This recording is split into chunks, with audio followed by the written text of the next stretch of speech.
Bismillahirrahmanirrahim. Assalamualaikum warahmatullahi wabarakatuh dan salam sejahtera. Tangkasnya pendekar menepis menangkis, berseni mengelak, tikaman musuhnya. Bahasa Melayu tak akan terhakis terkikis, semoga kekal buat selama-lamanya. Alhamdulillah, pada kali ini saya, Cikgu Nik Nur Ahmad Rizam bin Ahmad, akan bersama-sama ibu bapa dalam perkongsian ilmu iaitu majalah dalam kelas MDK, terbitan Dewan Bahasa dan Pustaka Malaysia. Ibu bapa yang dihormati sekalian, pada era pendidikan maya dan digital normal baharu ini, seringkali ibu bapa tanya-tanya apakah bahan sumber atau majalah atau buku bacaan yang terbaik untuk anak-anak mereka. Sehubungan dengan itu, saya sejujurnya akan memberitahu ibu bapa bahawa majalah dalam kelas, khususnya majalah terbitan Dewan Bahasa dan Pustaka Malaysia, sehubungan dengan pertanyaan ibu bapa berkaitan dengan majalah yang sesuai atau bahan bacaan yang relevan untuk anak-anak mereka, saya sentiasa menyarankan ibu bapa agar membeli dan memiliki majalah-majalah terbitan Dewan Bahasa dan Pustaka Malaysia. Antaranya termasuklah Dewan Masyarakat, Dewan Sastra, Dewan Ekonomi, Dewan Budaya, Dewan Kosmik, Tunas Cipta, Dewan Tamadun Islam, Dewan Pelajar, Dewan Siswa, Dewan Bahasa dan Pelita Bahasa. Kesemua majalah Dewan Bahasa dan Pustaka yang berjumlah 11 naskah semuanya amat perlu dan sesuai sekali dimiliki dan dibaca oleh anak-anak sama ada di rumah atau di sekolah.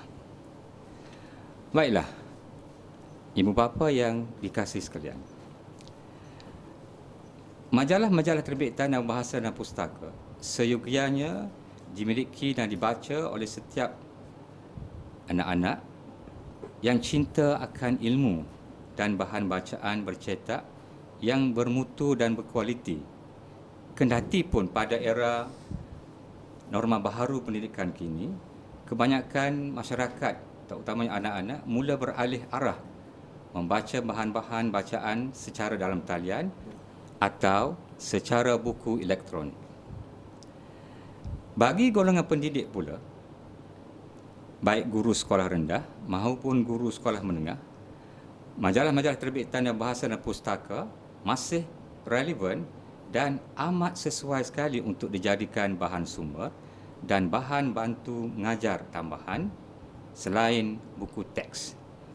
Saya yakin dan percaya kebanyakan ibu bapa pada era baharu ini sentiasa menyantuni dan meyakini akan keupayaan guru-guru, terutamanya guru bahasa Melayu, guru bahasa Inggeris, guru sains atau matematik untuk mempelbagaikan bahan sumber untuk kebaikan anak-anak mereka di sekolah. Baiklah, ibu bapa yang dikasihi, pada kali ini saya akan berkongsi dengan ibu bapa beberapa naskah majalah terbitan Bahasa dan Pustaka, iaitu Dewan Tamadun Islam, Tunas Cipta dan Dewan Kosmik. Ibu bapa yang dihormati sekalian, bagi anak-anak kita yang meminati dunia astronomi, majalah Dewan Kosmik memaparkan formasi menarik planet luaran, iaitu majalah pada bulan Jun 2020. Pada malam Mac dan April 2020, kelihatan 3 objek langit yang terang menghiasi langit malam dengan formasi yang menarik. Ketiga-tiga objek itu ialah planet Marikh, Mustari dan Zuhal. Planet tersebut merupakan planet luaran kerana terletak di luar orbit bumi dan kelihatan berdekatan seperti berhimpun di satu lokasi. Berkaitan dengan bidang astronomi, anak-anak perlu membaca bahan yang berkaitan dengan planet tersebut untuk melengkapkan pengetahuan mereka ketika bersoal jawab atau berbincang dengan guru fizik mereka dalam kelas. Hal ini dapat membantu murid-murid atau anak-anak kita ketika menjawab soalan-soalan dalam peperiksaan sijil pelajar Malaysia kelak.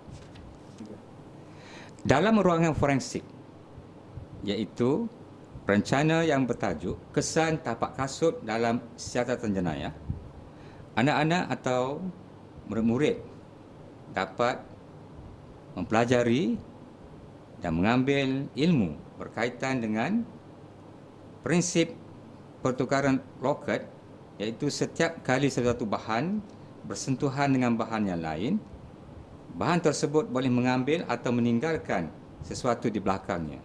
Sebagai contohnya, tapak kasut yang menyentuh tanah atau permukaan lain boleh meninggalkan kesan. Kesan plastik pula merupakan cetakan 3 dimensi yang wujud pada bahan lembut seperti salji, lumpur, tanah atau sabun. Seterusnya,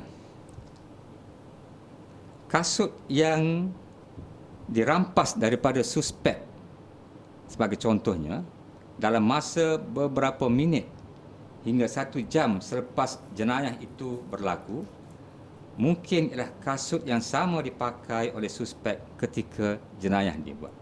Inilah kelebihan yang ada pada pakar forensik, dan hal ini tentulah menarik minat anak-anak atau murid-murid untuk membaca bahan atau tulisan yang berkaitan dengan dunia forensik.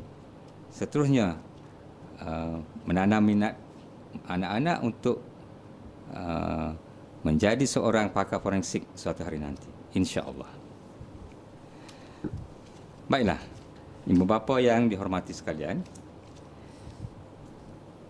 sebagaimana yang kita sedia maklum, penularan wabak COVID-19 masih belum berakhir di negara kita. Kita cukup bimbang dan risau, walaupun pada hari ini jumlah kematian sudah berkurangan, namun semua masyarakat perlu bersikap berhati-hati untuk memastikan wabak ini tidak menular lagi. Baiklah. Dalam karya Bima Sakti dan COVID-19,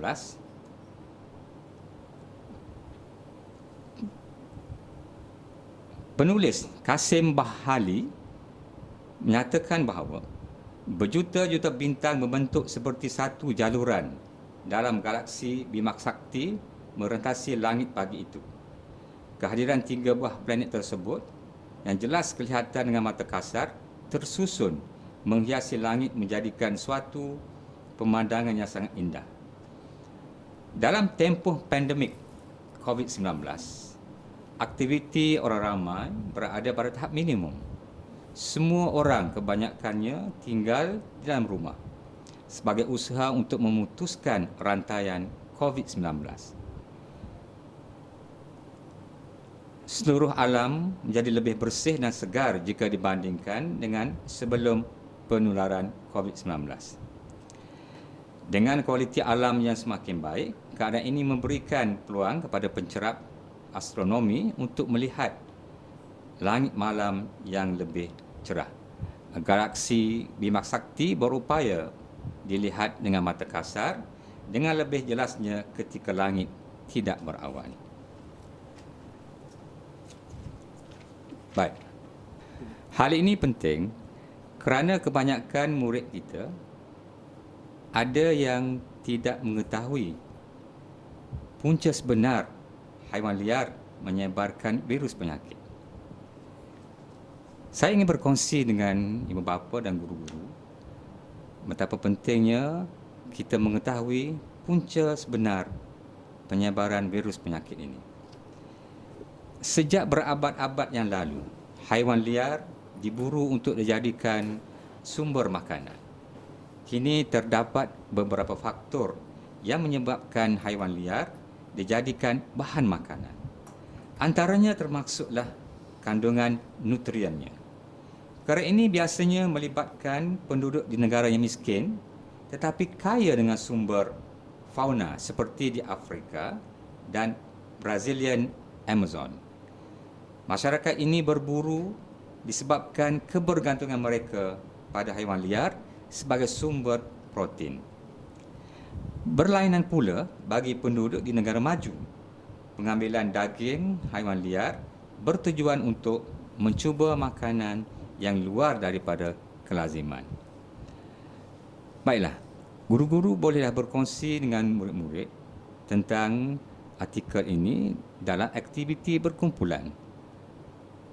Sementara pula, dalam pendidikan abad ke-21 ini, murid-murid disarankan untuk berkongsi maklumat dalam aktiviti berkumpulan, kemudian dibincangkan dan dibentangkan secara jelajah galeri. Hal ini penting kerana guru sekarang merupakan pemudah cara dan yang membentangkan hasil pembincangan ialah murid.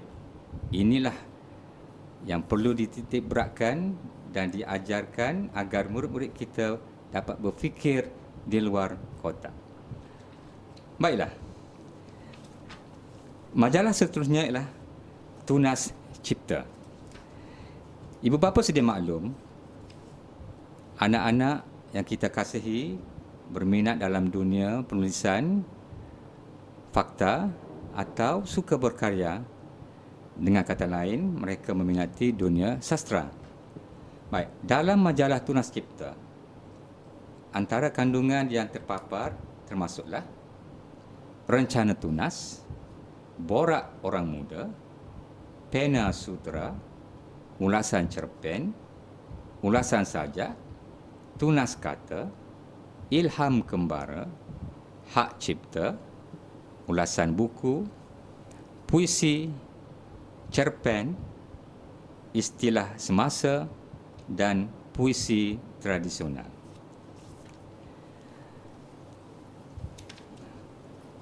Baiklah.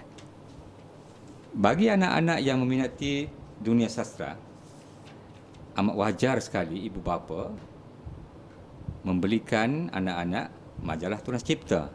Hal ini penting untuk membentuk jati diri yang sebenar dalam diri anak-anak agar menjadi insan yang bersasiah tinggi dan dapat menjadi sastrawan insya-Allah suatu masa nanti.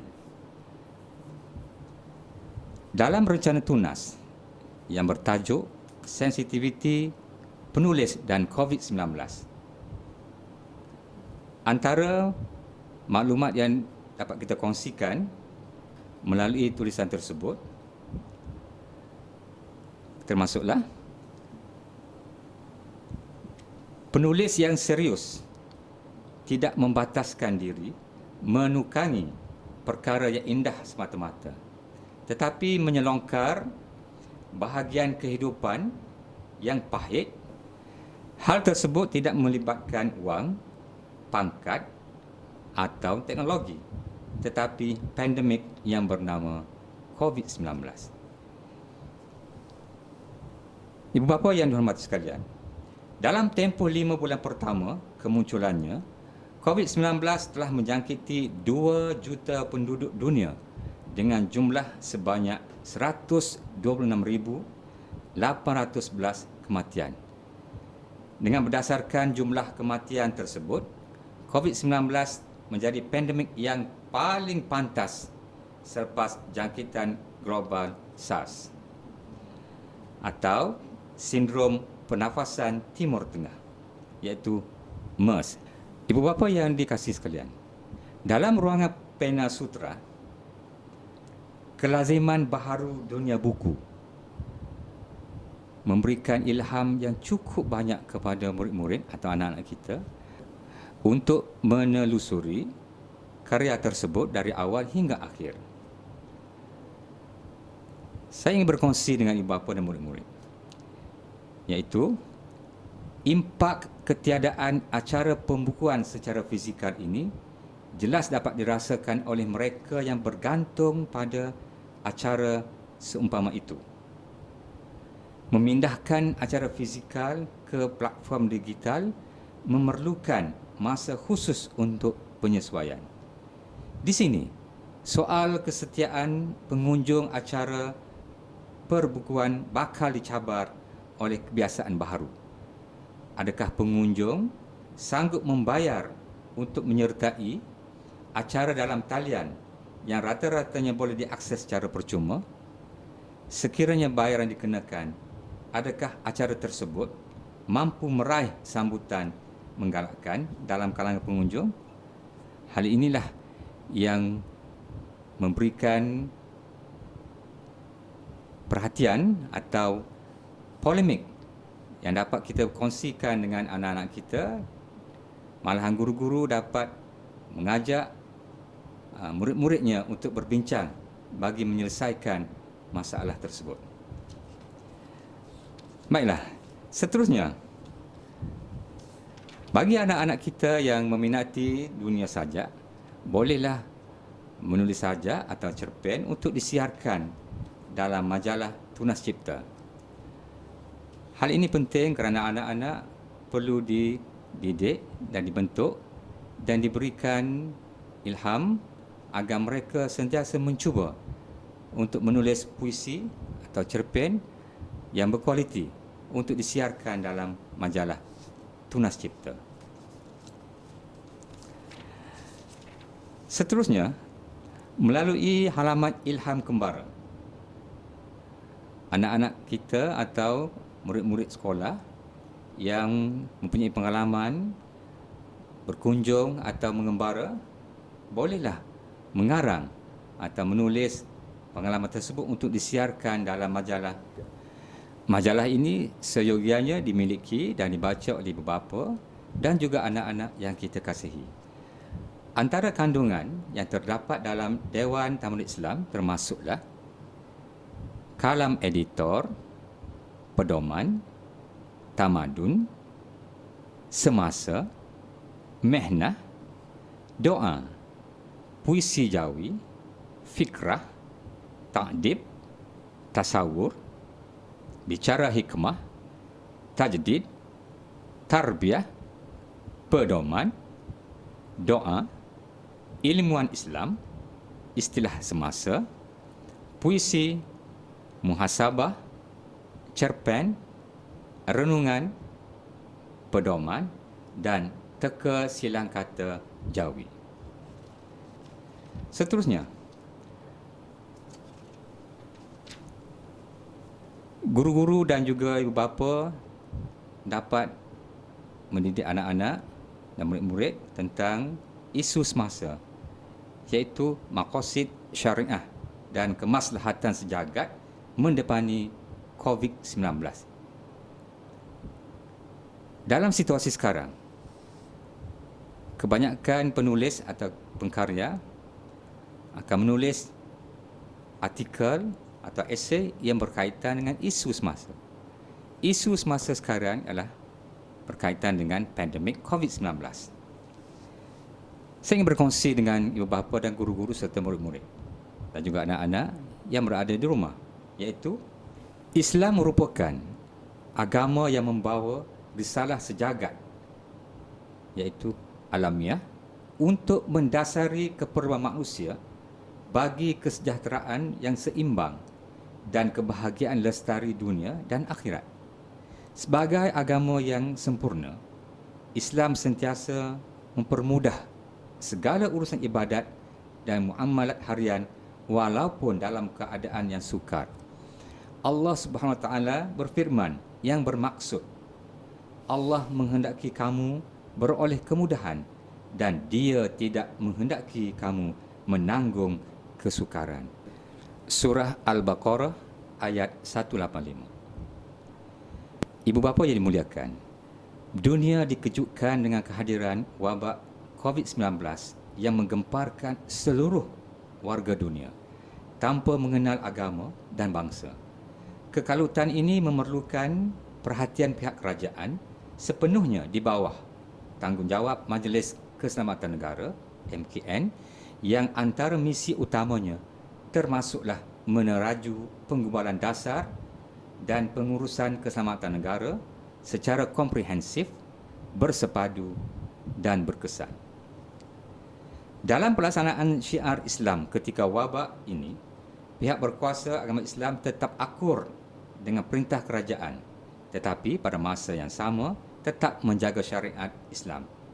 Hal ini menjelaskan bahawa ketaatan kepada pemimpin untuk tujuan kemaslahatan umum wajib diikuti, seperti perintah menutupi masjid, larangan solat berjemaah dan larangan berkumpul untuk tujuan ibadat. Melalui artikel ini, guru-guru bahasa Melayu atau guru-guru pendidikan Islam bolehlah meminta murid-murid mencari perkataan-perkataan baharu atau sukar untuk dikongsi dengan rakan-rakan lain dengan menggunakan kamus dewan. Sebagai contohnya, perkataan kemaslahatan, pelaksanaan, rasional, rutin harian, logik akal, prinsip utama atau peranan ahli agama. Daripada perkataan yang sukar itu, dapatlah murid-murid berkongsi dengan rakan mereka ketika membentangkan tugasan yang diamanahkan agar murid memperoleh ilmu yang bermanfaat dalam kehidupan seharian. Baiklah, ibu bapa yang dimuliakan serta guru-guru dan anak-anak, dalam halaman fikrah, dengan sukacitanya saya ingin berkongsi dengan tuan-tuan dan puan, ibu bapa, iaitu politik dan kepimpinan dari perspektif Islam yang ditulis oleh Zakaria Stapa, iaitu Profesor Emeritus Pengerusi Majlis Usuluddin Malaysia. Menurut beliau, dalam negara Malaysia yang didiami oleh lebih 60% umat Islam ini, dapat diperhatikan pelbagai gelagat, perlakuan dan keputusan politik daripada kalangan Muslim ketika menghadapi pergolakan dan krisis besar tersebut. Oleh itu, dari perspektif Islam, apakah penilaian yang boleh dibuat terhadap gelagat dan keputusan politik yang dicapai oleh mereka? Istilah politik difahami sebagai perilaku atau kegiatan yang dilakukan untuk mencipta segala bentuk kepintaran dan kebijaksanaan untuk menyusun dan mewujudkan suatu sistem bagi sesebuah negara. Karya ini atau tulisan ini sewajarnya dibaca dan dikupas dengan mendalamnya oleh ibu bapa bersama-sama anak-anak atau guru-guru bersama-sama murid-murid dalam kelas. Seterusnya, dalam halaman tajdid, iaitu Jejak Tajdid Era Malaysia Moden, karya Muhammad Razak Idris. Roh tajdid yang tumbuh di dunia Islam pada abad ke-19 dan 20 Masihi menjejaki Malaysia pada era kemodenannya. Banyak faktor dalaman dan luaran yang mendorong perluasannya. Pertama, faktor warisan kesejarahan Islam di tanah Melayu yang hakikatnya telah berkembang subur sejak kedatangan Islam ke tanah Melayu. Kedua, disumbangkan oleh faktor kesan penjajahan di tanah Melayu yang telah mewujudkan ketidakseimbangan dalam pembangunan negara dari segenap segi kehidupan. impak penjajahan itu telah menjadi faktor pendorong yang berkesan untuk mencetuskan kesedaran meluas dalam kalangan masyarakat Melayu tentang kepentingan pemilikan kekuasaan demi menjamin hak dan kepentingan mereka di Malaysia pada era moden. Baiklah, bagi murid-murid yang suka akan perkataan-perkataan baharu, bolehlah berkongsi dengan rakan-rakan dengan mencari perkataan-perkataan baharu yang sukar. Contohnya, apakah yang dimaksudkan dengan tajdid keagamaan? Selain itu, apakah yang dimaksudkan dengan zaman penjajahan? Bagaimana pula dengan maksud frasa halangan sejarah perit? Seterusnya, ibu bapa yang dikasihi sekalian, tidak lengkap rasanya seandainya ibu bapa tidak mengajak ataupun berkongsi dengan anak-anak tentang halaman teka silang kata Jawi. Setiap bulan, teka silang kata Jawi akan mengemukakan soalan-soalan yang mencabar minda anak-anak atau murid-murid untuk mencari ataupun melengkapkan petak-petak teka silang kata Jawi tersebut. Sebagai contohnya, antara soalan yang dipaparkan termasuklah kuarantin, siber, ijab, syawal, wabak, syirik, virus, wadah, lafaz, internet. Sebelum itu, halaman ini tentulah mencabar minda anak-anak atau murid-murid untuk berfikir dan melengkapkan teka silang kata Jawi, kemudian dikongsi dengan rakan-rakan lain di dalam kelas. Ibu bapa yang dimuliakan, selain itu, kadang-kadang kita terlupa untuk memberitahu anak-anak kita bahawa sekiranya anak-anak tidak memiliki ataupun terlupa untuk merujuki Kamus Dewan, anak-anak bolehlah merujuki laman PRPM. Melalui Pusat Rujukan Persuratan Melayu atau ringkasnya PRPM, pelbagai kemudahan disediakan oleh Dewan Bahasa dan Pustaka Malaysia untuk pengguna internet membuat rujukan yang berkaitan dengan bahasa Melayu. Dalam hal ini, ibu bapa dan guru-guru bolehlah berkongsi dengan anak-anak dan murid-murid untuk mencari pelbagai maklumat melalui Pusat Rujukan Persuratan Melayu ini. Enjin carian ini membolehkan pengguna mencari maklumat secara holistik atau menyeluruh yang merentasi semua pengkalan data DBP, laman DBP dan laman bahasa dan Persuratan Melayu yang ditentukan oleh Dewan Bahasa dan Pustaka. Baiklah, ibu bapa yang dihormati, guru-guru, murid-murid dan anak-anak sekalian, pada hari ini kita telah berkongsi tentang majalah-majalah Dewan Bahasa dan Pustaka, iaitu Dewan Tamadun Islam, Tunas Cipta dan Dewan Kosmik. Ketiga-tiga majalah ini sewajarnya dimiliki dan dibaca oleh semua ibu bapa, guru-guru, murid-murid dan anak. Sehubungan dengan itu, sewajarnya lah guru-guru, ibu bapa, murid-murid dan anak-anak yang tercinta untuk memiliki dan mendapatkan majalah-majalah dan bahasa dan pustaka untuk memastikan anak-anak mempunyai ilmu yang mantap dan cukup untuk menghadapi kehidupan masa hadapan. Sekian, Assalamualaikum warahmatullahi wabarakatuh.